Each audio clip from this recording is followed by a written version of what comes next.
పురాణ పురుషుడు 13వ అధ్యాయము. సూరసేన మధురకు 2 క్రోశముల దూరమున యమునకు పడమటి కూలమందు 1000 కిష్కూల వైశాల్యము గల వనమొకటి కలదు. ఇందు కొంత భాగము అరణ్యము, కొంత భాగము పెంచబడిన పండ్ల తోటలు. అందలి అరణ్య భాగము చిన్న కొండను ఆనుకొని ఉండును. కొండ మీదుగా ఒక దారి శంఖ వలయము వలె ఏటవాలుగా భూమి మట్టమునకు దిగివచ్చుచున్నట్లుండును. ఆ పర్వతారణ్య భాగములు మిక్కిలి పురాతనములు. అవి కృతయుగము నుండి ఉన్నవని ప్రతీతి. కృతయుగాంతమున అచట మధువను రాక్షసుడు వసించెను. అతడు నరులను దారులు కాచి పట్టుకొనును. తటాలున మెడనొక్కి చేతులు వెనుకకు విరిచి చెట్టు కొమ్మకు వ్రేలాడదీయుట నేర్చెను. చెట్టున కంటగట్టిన వెనుక గోళ్లతో చీల్చి గోరువెచ్చని జీవరక్తమును త్రాగుట అతనికి అలవాటు. రక్తమైపోయిన వెనుక దేహమును చీల్చి మాంసమును కత్తితో ఎముకల నుండి వేరు చేసి తన భార్యాపుత్రులకు చుట్టములకు పంచిపెట్టెడివాడు. ఆ మార్గమున మానవులు నడచుటకు భయపడువారు. చాలా కాలమది నిర్మానుష్యమై మధువనమను పేరుతో ప్రసిద్ధికెక్కెను. కృతయుగాంతమున కోసలమును పరిపాలించిన ఇక్ష్వాకు వంశీయుడగు ప్రసేనజిత్తు విష్ణుని అంశమందు ఉద్భవించి మధువును సంహరించి వనమును ఋషులకు ధారాదత్తము చేసెను. అప్పటి నుండియు అది మధువనమను తపోవనముగా మారెను. ఇప్ప పువ్వుల చెట్లు మధువనమున కొల్లలుగా పెరుగుచుండును. త్రేతాయుగమున కూడా మధువనము సూర్యవంశపు రాజుల పాలనలో ఉండెను. అందలి ఋషులకు పర్ణశాలలేర్పరచుట, తపస్సునకు వాసయోగ్యములైన సంభారములను సమకూర్చిపెట్టుట తమ పరిపాలనలోని భాగముగా సూర్యవంశపు రాజులు భక్తితో అనుష్ఠించి పూజ్యభావము వహించియుండిరి. మాంధాత పరిపాలనము వరకు అట్లే జరిగెను. తరువాత తరముల ప్రభువులు ఆ వనమును గూర్చి అంతగా పట్టించుకొనలేదు. త్రసదస్వుడు అను సూర్యవంశపు రాజకుమారుడొకడు తన రాజ్యమందలి అరణ్యములపై తనకు బాధ్యత లేదని ప్రకటించి విడిచిపెట్టెను. అప్పటి నుండి అతడు అనరణ్యుడు అను అప్రసిద్ధ బిరుదనామమును పొందెను. కాలక్రమమున అడవులు మ్లేచ్ఛులచే ఆక్రమింపబడినవి. పశ్చిమ సముద్రము మీదుగను వాయవ్య దిశలోని పర్వతముల మీదుగను భరతభూమికి ప్రయాణము చేసి వచ్చిన పాశ్చాత్యులు అరణ్యములలో స్థిరపడిరి. కలపను ఇతర వృక్ష సంపదను తమ దేశములకు తరలించుట ప్రారంభించిరి. వారితో చేతులు కలిపిన బానిసబుద్ధులైన భారత ప్రభుత్వాధికారులు వారికి తోడ్పడిరి. తత్ఫలితముగా వారి అధికారులకు అడవి పందులను, కుందేళ్లను, జింకలను వేటాడి చంపి తెచ్చి ఇచ్చెడివారు. కొంతకాలము తరువాత లవణాసురుడను పాశ్చాత్యుడు పశ్చిమ సముద్ర తీరములను భారతీయ ప్రభుత్వపు అనుమతితో 1000 సంవత్సరములు గుత్తకు తీసుకొని ఉప్పుటేళ్లను ఏర్పరచి ఉప్పు వాణిజ్యము చేసెను. అతడు మహాధనవంతుడై మధువనమున స్థిరపడి ఆ వనమునకు ప్రభువయ్యెను.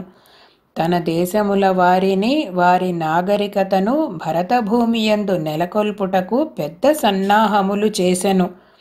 ఉప్పు వాణిజ్యమున భారతీయుల నుండి గడించిన సువర్ణములతో వైద్యాలయములను, యవన విద్యా బోధనాలయములను స్థాపించెను. వేద విద్యపై నమ్మకము లేనివారు అచట విద్యాభ్యాసము చేయవచ్చునని ఆహ్వానించెను. అచట విద్యాభ్యాసము చేయువారికి యజ్ఞోపవీతములు ఉండరాదు. వేదము చదువుట, యజ్ఞములు చేయుట పనికిరాదు. పశ్చిమ ఖండవాసుల మతచిహ్నములైన కంకపక్షి లాంఛనములను ధరింపవలెను. ఆ వర్గమునకు చెందిన వారికే ఉచిత సేవ చేయవలెను.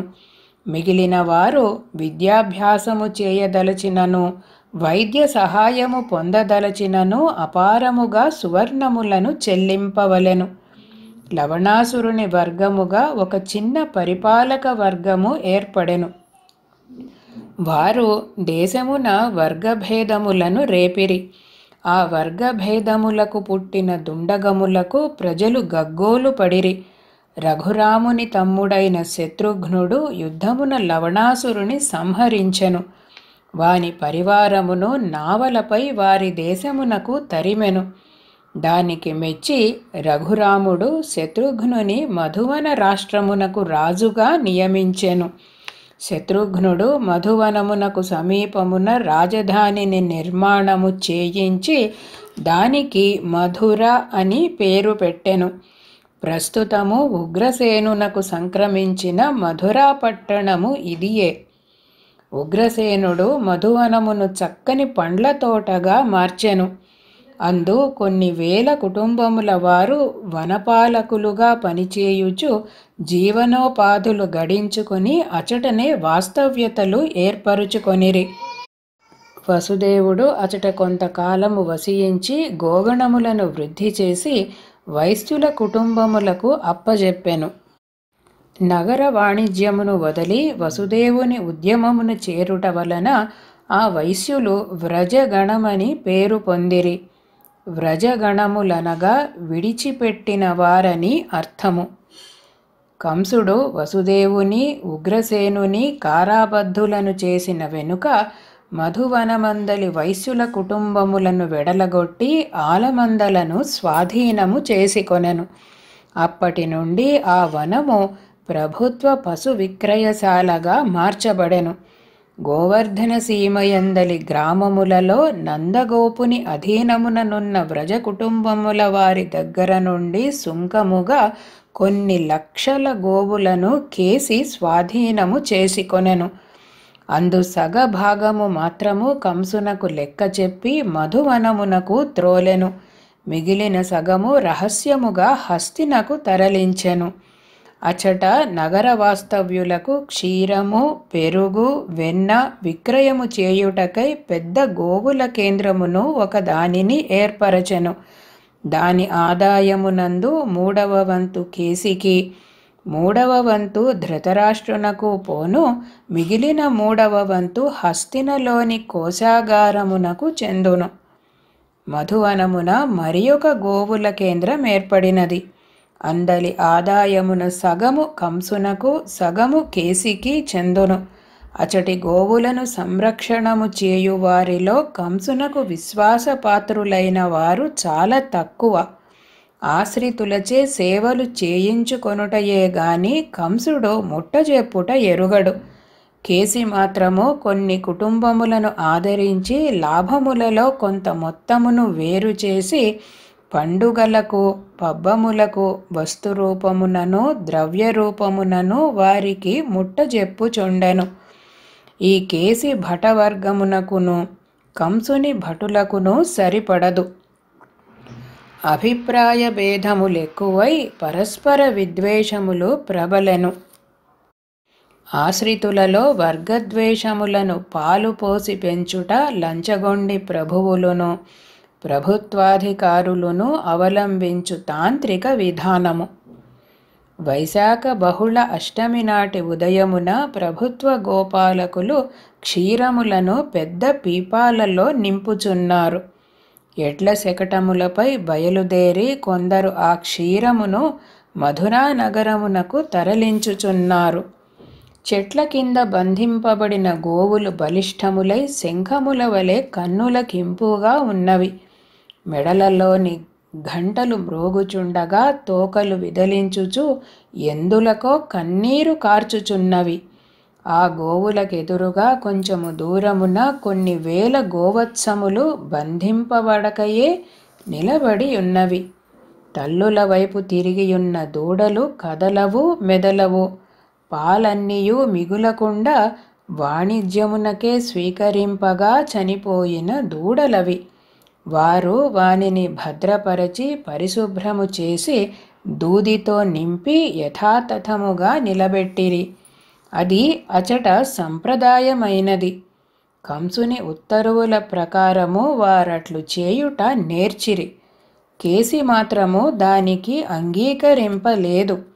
దూడలకు పుష్కలముగా పాలు వదలవలెననియు వాణిజ్యమునకై పశువుల సంఖ్య తరతరములు వృద్ధి కావలెననియు వాని మతము. అతని పశుపాలకులలో కూడా కొందరు కంసుని గోవత్సముల పద్ధతిని గమనించిరి.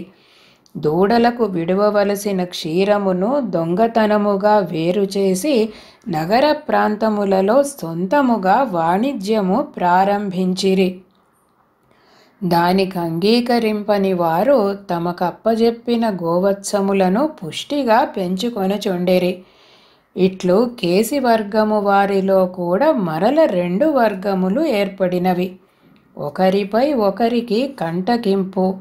ఒక వర్గము వారు పాలు అపహరించి అమ్ముకొనుచున్నారనియు వత్సములు చనిపోవుచున్నవనియు 2వ వర్గము వారు కేసికి తెలియబరిచిరి. దూడలకు రోగములు వచ్చి చనిపోయినవని మొదటి వర్గము వారు బొంకిరి. ఒకరిని గూర్చి ఒకరు సూటిపోటి మాటలు విసరుటయు వాగ్వాదములు రేగుటయు జరిగినది. కలహము పెద్దదై చేతులు కలిసినవి. మీరు దూడలకు మిగులకుండా పూర్తిగా క్షీరము పిండుకొనుట మేము ప్రతిదినము గమనించుచునేయున్నాము. గమనించుటయే కాదు, ఈ అసత్యము మన దొరలకు కూడా తెలియజేసిరి. మేమంతయు కనిపెట్టియే ఉన్నాము. మేము దూడలకు వదిలిన క్షీరమును మీరు దొంగతనముగా పిండుకొని పోవుచున్నారు. చూచి కూడా ఇంతవరకు చూడనట్లుంటిమి. మేము దొరలతో చెప్పి మిమ్ము కొలువు నుండి తొలగింపగలము. మీకే కాదు, మీ అబ్బకు కూడా తరము కాదు అబద్ధాల పుట్టలు. ఆ మాటే మాట్లాడవలదంటిమి. మాట్లాడేదము. ఆ మాటనే 100 మార్లు రెట్టించెదము. ఏమి తలకొట్టి మొలిపింతురా? కావలసినచో మొలిపింతుము. మీ గోవులకు మా గోవులకు పుష్టిలో భేదము చూడుడు. దానిని బట్టియే మీ స్వామి భక్తి తెలియచున్నది. అవును, ఆ మాటలనవలసినది మేము. గోవుల పుష్టిలో భేదమును గమనించి కూడా సిగ్గులేక మాట్లాడుచున్నారు. మేము మీ వలె అవిశ్వాసులమై నోరులేని పశువులకు ఆహారము పెట్టుడని ఇచ్చిన సువర్ణములను దొంగిలింపలేదు. ఇక మాట్లాడినచో పండ్లు రాలగలవు. రాలిన పండ్లు ఎట్లుండునో ఎప్పుడైనా చూచితివా? ఇదిగో చూడు అని ఒకడు బలిష్టముగా లాగి లెంపకాయ కొట్టెను. 2 దంతములు ఊడిపడి నోట నెత్తురు కారెను. వెంటనే అతడు పశువులను అదల్చు కర్ర త్రిప్పి బుర్ర మీద బలముగా ఒక్కటి పెట్టెను. బుర్ర చిట్లి నెత్తురు కారెను. వెంటనే కొన్ని కర్రలును కొన్ని బుర్రలును కొట్టుకొన్నవి. కర్రలు గెలిచెను. దూరము నుండి చూచుచూ వారి భార్యలు అమ్మో అమ్మో అని రొమ్ము బాదుకొనుచు హోరు హోరున ఏడ్చుచున్నారు. ఇంతలో ఒక నూతన వ్యక్తి వారి నడిమికి వచ్చి ఆగుడని మేఘ గంభీర ఘోషతో గద్దించెను. ఆ వచ్చిన వ్యక్తి పొడుగరి అయి పశుపాలకుని వేషమున మోకాళ్లపైకి పంచె బిగించి కట్టుకొనెను. ముదుకయైన పైపంచెతో తలపాగతో మెడలో రంగుల పూసల పేరుతో కుడి చేతిలో లావైన బాణాకర్ర ధరించియుండెను. వారతనిని చూచి ఎచటివారు అచటనే నిలిచిపోయిరి. అంతయు నిశ్శబ్దము. తామట్లెందుకు నిలిచిపోయిరో తమకే తెలియక వెరగుపడిరి. మరల తెలివి తెచ్చుకొని కలబడబోవుచుండగా నూతన వ్యక్తి గట్టిగా గద్దించెను. మూర్ఖులారా, ఇటు చూడుడు అనెను. అందరూనూ వాని వైపు తిరిగి చూచిరి. అతడు తన చేతి బాణాకర్రతో నేలపై గట్టిగా మోదెను. గాలిలో ఎచ్చటనో దూరములైన లోకముల నుండి స్పష్టముగా వేణుగానములు వినిపించెను. గోవులన్నీయూ ఆ దిక్కునకు మోరలెత్తి చూచినవి. ఎల్లరూనూ ఆ దిక్కే చూచిరి. ఆ వైపుననున్న వృక్షముల నుండి పారిజాత పుష్పములు జలజల రాలెను. ఇప్ప పువ్వుల చెట్ల నుండి పారిజాత పుష్పములు రాలుట వారందరికిని కన్నులు మిరిమిట్లు గొలిపెను. నూతన వ్యక్తి ఆ పుష్పములను దోసిళ్లతో తీసి మృత గోవత్సములపై చల్లెను. ఆ లేగదూడలు చెంగున దుమికి తల్లులను సమీపించి నొరగలు జారునట్లు క్షీరములు గ్రోలెను. పశుపాలకులెల్లరునూ ఆ వ్యక్తి చుట్టూను చేరి సాష్టాంగ నమస్కారములు ఆచరించిరి. ఆ మహనీయుని సమీపమున గాలిలో వీణమీటులు వినిపించెను. వారందరూ మరల మరల మ్రొక్కుచూ ఇట్లనిరి, మహానుభావా, నీవెవ్వరవు?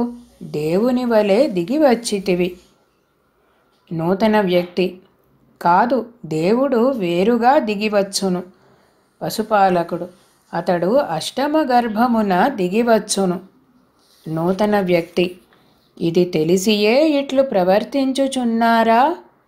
పశుపాలకుడు: క్షమింపుడు, మమ్ము మా వారిని రక్షింపుడు, చల్లగా దయచూడుడు.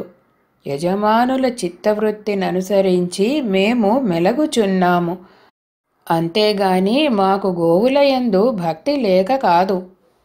నూతన వ్యక్తి: ఈ గోవత్సములతో పాటు మీ దారాపుత్రులు కూడా చచ్చిపోగలరు. జాగరూకతతో ప్రవర్తింపుడు.